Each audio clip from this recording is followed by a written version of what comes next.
Agora entendemos que o inimigo não são mais homens correndo por aí de vestidos nos desertos do Afeganistão com uma toalha na cabeça. Na verdade, eles são advogados vestidos com ternos Armani que têm escritórios na rua principal de qualquer grande cidade ocidental, seja na Austrália, Canadá, América ou Europa, eles estão vivendo entre nós. As pessoas já perceberam essa ameaça ou ainda estamos no início da luta? Bem, as pessoas são forçadas a acordar para a ameaça. Quero dizer, elas são forçadas. E você sabe por que elas são forçadas a acordar? Porque depois de 7 de outubro, não só a comunidade judaica acordou, porque a comunidade judaica estava, em geral, em negação. Especificamente a comunidade judaica, porque eles não querem causar alarde, eles não querem causar nenhum problema. Vamos manter a cabeça baixa, vamos não confrontar a situação. Se ignorarmos, o problema se resolve sozinho. Isso vai passar. Vamos só ficar em silêncio, pois não queremos estar perto de pessoas controversas. Se alguém disser qualquer coisa, meu Deus, não chegue perto deles. Sabe, é como se fossem nucleares e prejudiciais à sua saúde. Por exemplo, a Federação Judaica daqui não chegaria perto de mim nem com uma vara de 3 metros. Isso vale para qualquer federação judaica em países ocidentais. Eles não querem criar peso. Mas eu acho que depois do dia 7 de outubro, os judeus que se recusam a começar a falar sobre o aumento do ódio aos judeus, e eu odeio chamar isso de antissemitismo. Eu não chamo de antissemitismo, eu chamo de ódio aos judeus, tá? É ódio aos judeus porque eu sou semita. Sou do Líbano, tenho pele morena e cabelo castanho escuro. Eu sou semita. Olha meus lábios grandes. Eu sou semita. Pode ver, eu sou baixa, tenho 1,5 metros de altura. Certo, mas eu não sou judia. Então, o que estamos vendo agora é o aumento do ódio contra judeus. Quero que você chame isso pelo nome. É ódio aos judeus. Quando você fala com amigos ou dá entrevistas, é ódio aos judeus. É contra isso que nos levantamos. Após o dia 7 de outubro, a comunidade judaica enfim percebeu: meu Deus, como podem nos odiar tanto? Quero dizer, agora estão saindo os relatórios da investigação sobre o que exatamente eles fizeram com as pessoas. Isso é barbaridade. Não há outra palavra. Barbaridade. Isso vai além do que animais fariam. Ok, isso é inaceitável. Não me importa quem faça isso. Não importa quem seja. Se judeus fizessem isso, eu os condenaria com a mesma paixão e intensidade com que condeno os membros do Hamas. Esse nível de barbaridade é inaceitável no século XXI. Então, quando o povo judeu despertou, e aí percebemos, depois que começamos a ver o ódio aos judeus, que é só olhar para os mercados de Natal na Inglaterra e na Europa este ano. Isso está acontecendo na Europa, mas as celebrações de Ano Novo foram canceladas em Paris e Londres. É isso que está despertando as pessoas. As pessoas estão dizendo: uau, uau, uau, como chegamos até aqui? Como chegamos até aqui? Quero dizer, agora isso passou do ódio aos judeus para atacar os cristãos também. E é por isso que eu sempre digo: o que começa com os judeus nunca termina com os judeus. É por isso que a comunidade cristã e qualquer pessoa que não seja judia tem a responsabilidade de se manifestar com a mesma paixão. Eu estou falando contra esse mal porque precisamos proteger a comunidade judaica e também a nossa própria comunidade. O que começa com os judeus não termina neles. O que há na causa palestina que você sabe motiva os islamistas a promoverem uma ideologia radical no Ocidente? Bem, o que começou com os árabes mostra que eles pouco se importam com os palestinos, assim como todos os países árabes. Na verdade, foram os países que os acolheram: Kuwait, Jordânia e Líbano. Veja o que fizeram no Kuwait e na Jordânia, onde tentaram derrubar o rei. Foi assim que ele massacrou dezenas de milhares deles. E foi assim que acabamos no Líbano, aceitando uma terceira onda de refugiados palestinos no país. Ninguém os queria porque já viram o que os palestinos fazem em todo o país para onde vão. Mas os árabes não se importavam com a questão palestina, desde que mantivesse os palestinos ocupados e desde que mantivesse seu próprio povo distraído com a causa palestina. Assim, eles não prestam atenção no ditador ou na família real que desvia o dinheiro do povo e fica rica. Quando você olha para o Oriente Médio, todos os líderes, seja Al-Assad na Síria, ele morreu e depois o filho assumiu, seja Saddam Hussein no Iraque, ou quando você observa todas as famílias reais. Costumo chamar o Oriente Médio de tribos com bandeiras, pois cada país pode ser identificado por sua bandeira, família real ou regime de um homem só. E essas famílias reais e os regimes de um homem só gostavam de manter seu povo distraído para que não percebessem o quão corrupta era a liderança, como todos os líderes eram multimilionários enquanto seu povo sofria. Eles não viam problema nisso. Mas depois, com o passar dos anos, os palestinos mentiram e mentiram e mentiram, basicamente reescrevendo a história. Quero dizer, sabemos que Israel fracassou miseravelmente no Departamento de Relações Públicas, enquanto os palestinos reescreveram a história. Então, as novas gerações agora, incluindo ocidentais que estão gritando morte aos judeus do rio ao mar, eles nem sabem de que rio ou de que mar estão falando. Então, você tem uma geração de jovens hoje em todo o mundo, mas especificamente no mundo árabe, que são anti-Israel, gritando essa frase em países árabes sem realmente entender a história. Mas é por isso que o mundo árabe simplesmente não se importava com os palestinos. Era uma desculpa conveniente na época. Eles os usaram como peões. Eles continuam usando-os como peões. E é por isso que agora, com a guerra em Gaza, o Egito, eles não os querem. Quero dizer, olhe para o muro na fronteira entre o Egito e a Cisjordânia agora e Gaza. Quero dizer, o muro da fronteira, eles não queriam nada com eles, nem os queriam lá. A Arábia Saudita tem tendas. Lembre-se disso quando milhões vão para a Arábia Saudita fazer o Hajj todo ano. E eles têm todas essas tendas, tendas de primeira classe, com ar-condicionado, acomodações lindas, que ficam vazias, literalmente vazias por 11 meses do ano. Eles nem deixaram um palestino ir para a Arábia Saudita na guerra, pois sabem que os palestinos causam problemas. Eu quero falar sobre subestimar o nosso inimigo. Nós nunca enfrentamos antes um inimigo que fosse tão honesto conosco. Eles não ficam enrolando, eles não medem as palavras. Eles não só dizem o quanto nos odeiam, mas também se gabam e têm muito orgulho disso. Eles não apenas nos dizem o quanto nos odeiam, eles escrevem sobre isso. Eles divulgam comunicados à imprensa sobre isso. Eles colocam isso na internet. Eles enviam isso para Al Jazeera para transmitir no mundo todo na TV e pela CNN. Nunca enfrentamos um inimigo tão honesto e tão direto.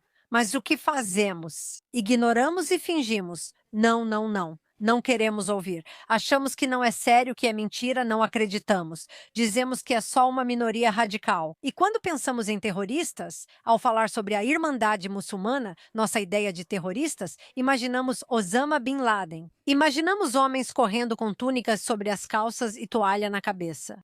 É assim que imaginamos um terrorista. É difícil imaginar um terrorista de terno Armani. Bem, eu tenho uma novidade para você. A Irmandade Muçulmana são os terroristas de terno Armani que estão vivendo entre nós. Eles são os médicos, eles são os advogados, eles são os engenheiros.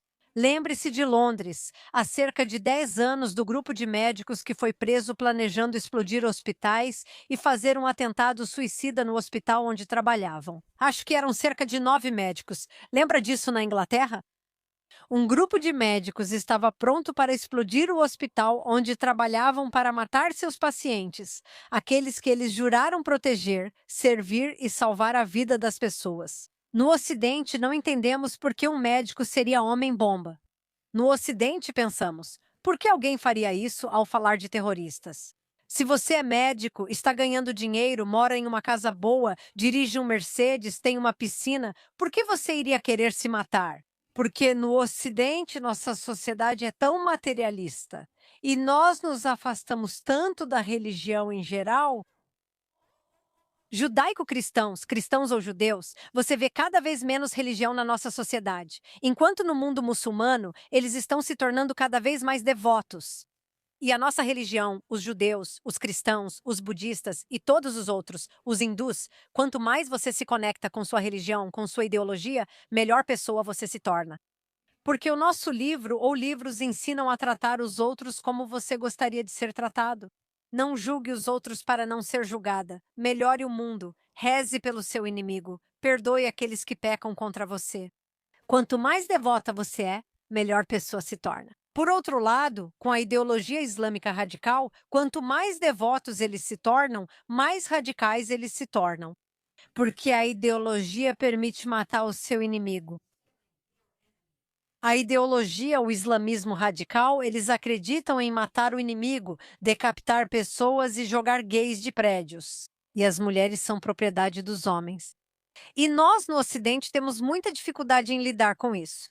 Mas voltando ao plano da Irmandade Muçulmana, porque agora entendemos que o inimigo não eram mais homens correndo de vestido pelo deserto do Afeganistão com uma toalha na cabeça. Na verdade, eles são advogados vestidos com ternos Armani, que têm escritórios na rua principal de qualquer grande cidade ocidental, seja na Austrália, no Canadá, nos Estados Unidos, na Europa, em qualquer lugar da Europa. Eles vivem entre nós. Agora, a Irmandade Muçulmana, depois que o Império Islâmico foi encerrado em 1924 por Ataturk na Turquia, lembre-se que o Império Islâmico terminou há quase 100 anos, faz apenas 2 anos, 102 anos atrás. No mundo muçulmano, muitos odeiam Ataturk por ter dado direitos às mulheres, incluindo o voto, e proibido o uso do hijab pelos homens. Ele garantiu educação às mulheres. Os muçulmanos o odiavam e o chamavam de agente judeu por acreditarem que sua mãe era judia. Era judia. Então, uma vez que Ataturk acabou com o califado em 1924 na Turquia, um grupo de estudiosos muçulmanos no Egito, 5 anos depois, disse: como o cristianismo pode vencer o islamismo? O islamismo é superior a todas as outras religiões. O islamismo deveria governar a terra porque, até 1924, o islamismo cobria mais do império terrestre do que o império romano em seu auge, mais do que a superfície da terra. Assim surgiu a Irmandade Muçulmana, que escreveu seu próprio documento sobre a restauração do califado.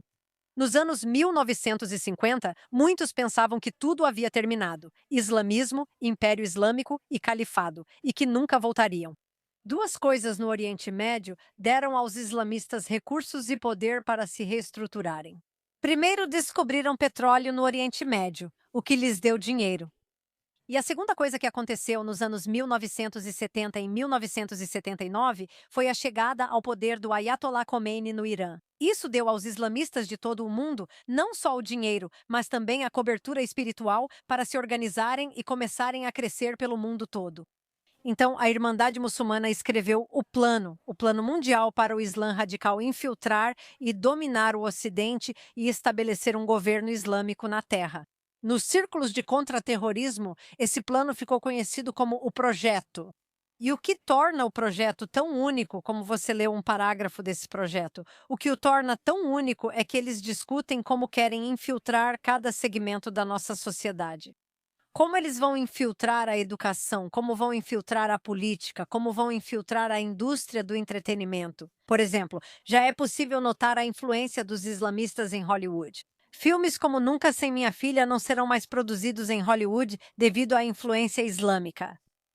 Eles são tão detalhistas que, ao falar de política, por exemplo, mencionam: eles orientam os muçulmanos a se tornarem membros de ambos os partidos políticos, democratas e republicanos, em qualquer país e a crescer dentro deles.